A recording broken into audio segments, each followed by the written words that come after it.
본 시편은 예루살렘이 바벨론 제국에 의해서 멸망당한 후에 이스라엘 백성이 하나님께 탄원하는 시입니다. 하나님 하면서 탄원하는 시인데요. 3절에 보면 영구히 파멸된 곳을 향하여 주의 발을 옮겨 놓으소서라고 하는 말을 합니다. 근데 여기서 영구히 파멸된 곳이라고 하는 이 표현에서 시편 기자의 절망을 우리가 엿볼 수가 있습니다. 자, 왜냐하면 파멸된 곳이라고 하는 것은 바로 바벨론에 의해서 파괴된 그 예루살렘 성전을 말하는 거예요. 자, 그런데 앞에 어떤 표현을 쓰고 있습니까? 영구히라고 표현하고 있어요. 이게 영원히라고 하는 뜻이죠. 그러니까 이 파멸된 이 성전이 다시 회복하기는 불가능하다라고 하는, 영원히 파멸된, 그러니까 회복이 불가능하다라고 하는 그런 표현이죠. 그러니까 시편 기자의 그 절망의 표현이라고 할 수가 있습니다. 자, 왜 이런 표현을 쓰고 있을까요? 회복하면 되는 거잖아요. 다시 고치면 되는 거잖아요. 다시 건설하면 되는 거잖아요. 자, 그런데 이렇게 생각하는 데에는 이 유대인들의 이스라엘 사람들의 그 성전 파괴 사상, 성전 사상과 관련이 있는데요. 이스라엘 백성들은 성전이 파괴된 것을 이스라엘의 멸망으로 여긴다는 거죠. 사실 그 예루살렘이 이제 이 예루살렘을 포함한 남유다가 바벨론에 의해서 정복된 것은 BC 605년입니다. 그런데 우리가 역사 기록에 보면 그 남유다가 멸망한 시기를 언제로 잡냐면 BC 586년입니다.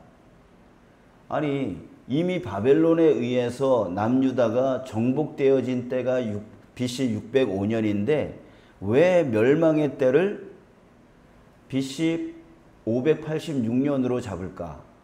자, 여기서 우리가 궁금해할 수 있는데요. 바로 아무리 다른 나라에 의해서 정복이 되었더라도 성전만 건재하다면,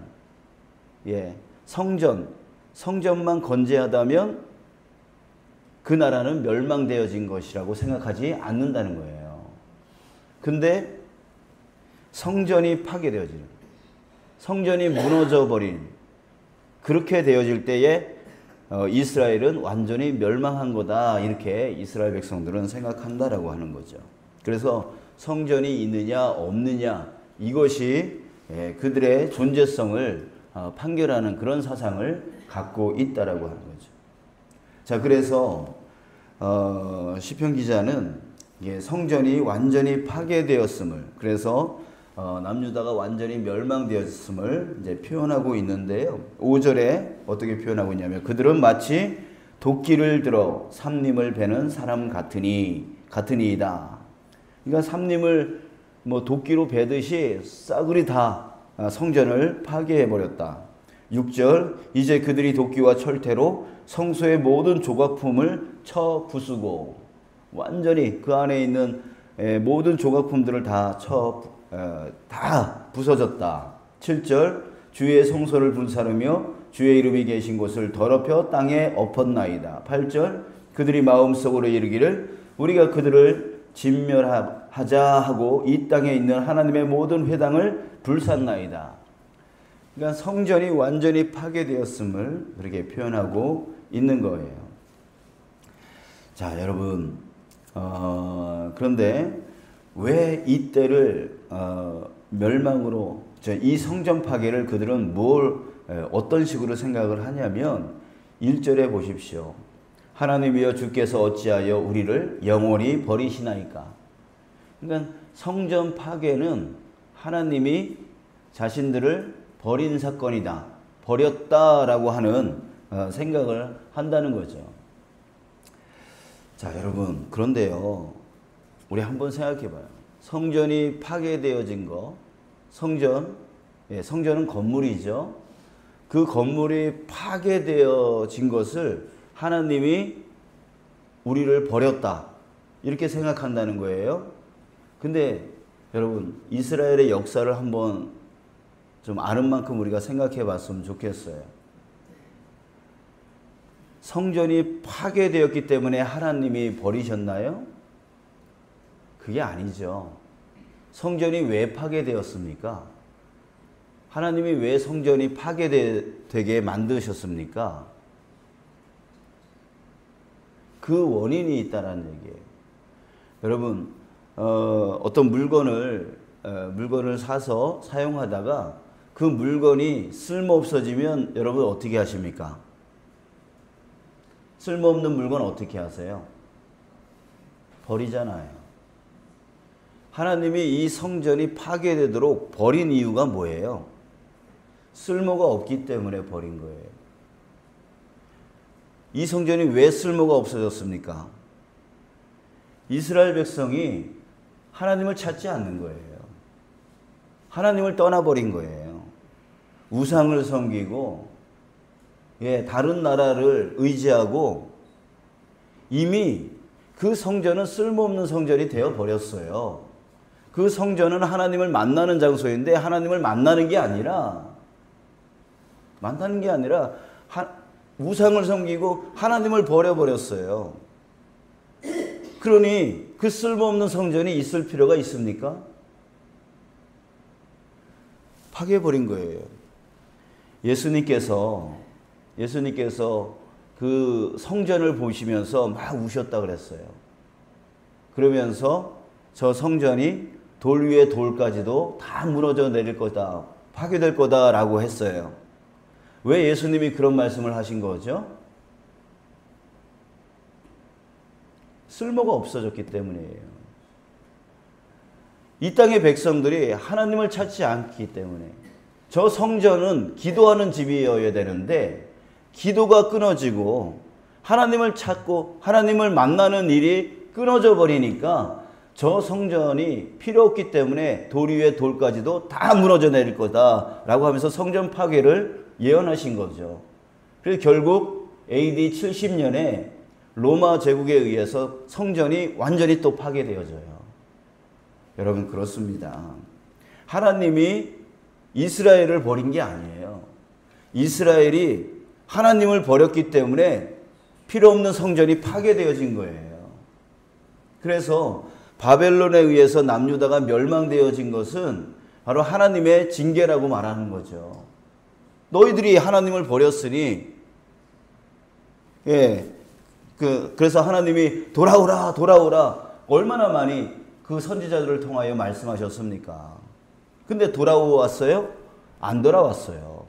안 돌아오니까 결국 하나님이 예언했던 그 멸망의 길로 갈 수밖에 없었던 거죠. 여러분, 중요한 게 뭐예요? 성전이 중요해요? 그 건물이 중요해요? 그게 아니에요. 뭐가 중요해요? 하나님과의 관계가 중요하단 말이에요. 하나님과의 관계.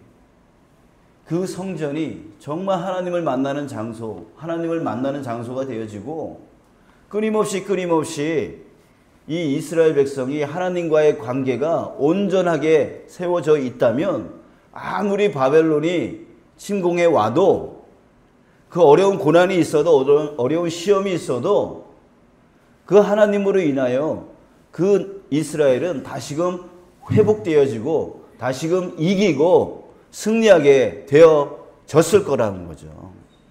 그런데 뭐가 문제라고요? 하나님과의 관계가 끊어지니까 필요 없는 성전 무너지고 이스라엘 멸망하게 되어지는 거죠. 여러분, 우리에게 다가오는 시험이 있습니다. 우리에게 다가오는 어려움이 있습니다. 여러분, 그러나 그 폭풍 가운데에서도 우리가 주님과의 관계가 온전하다면 우리는 그 어떤 시험도, 어떤 고난도, 어떤 폭풍도 이기는 자 되실 줄 믿습니다. 아멘? 그래서 우리에게 그것이 중요한 거예요. 시험을 피하는 게 중요한 게 아니에요. 우리 예수님께서 그 제자들이 갈릴리 호수 중간을 배를 타고 갈 때 폭풍이 일어났잖아요. 폭풍이 일어났어요. 근데 이 폭풍 속에 있던 제자들이 뭘 원했을까요? 빨리 이 폭풍 가운데서 벗어나기를 바랬을 거예요. 그래서 뭐 했어요? 막 노를 쥐고 물을 퍼내고 그 폭풍 가운데서 빨리 피하기를 위해서 막 애를 썼어요. 근데 주님이 오셔서 뭐 하셨어요? 피하게 해주셨나요? 아니에요. 폭풍을 잔잔하게 해주셨다고요. 잔잔하게. 피하는 게 아니에요. 폭풍을 피하는 게, 우리는 시험이 오면 그 시험을 피하고 싶어 하고, 어떤 고난이 오면 빨리 이 고난이 사라져 버리기를, 그 고난 자리에서 다른 데로 옮겨지기를 바라는, 피하기를 바라는 그런 마음을 갖고, 하나님 빨리 이 고난 가운데서 피하게 해주세요 라고 하는 그런 기도를 하지만 아니에요. 하나님이 함께 하시면, 주님이 함께 하시면 폭풍을 잔잔하게 해주신다고요. 그러니까 이기게 해주신다고요. 극복하게 해주신다고요. 여러분, 우리는 그 어려운 상황을 피하는 자가 아니에요. 어려운 환경을 피하는 자가 아니에요. 자리를 옮긴다고 해서 그 옮긴 자리에서는 문제가 없을까요? 시험이 없을까요? 똑같아요. 우리는 어디를 가나 시험이 있고 어디를 가나 고난이 있어요. 그렇기 때문에 피하는 자가 되어지는 게 아니라 이기는 자가 되어야 되는 거죠. 이기려면 어떻게 해야 돼요? 우리에게 가장 중요한 건 뭐냐면 바로 하나님과의 관계예요. 하나님에 대한 믿음이에요. 하나님이 이 폭풍 가운데서 이 폭풍을 잔잔케 해주실 것을 믿는 믿음이라고요. 그래서 믿는 자들은 흔들리지 않아요.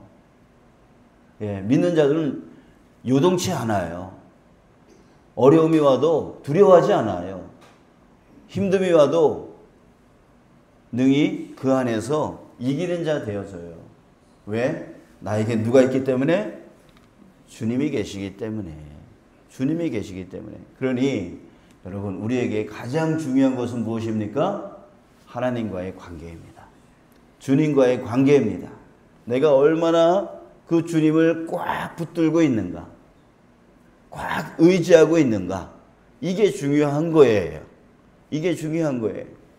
여러분, 우리가 질병도 나아야 되고, 또 내 가정의 어려움도 해결되어져야 되고, 또 내 교회 안에서의 관계 문제도 해결되어져야 돼요.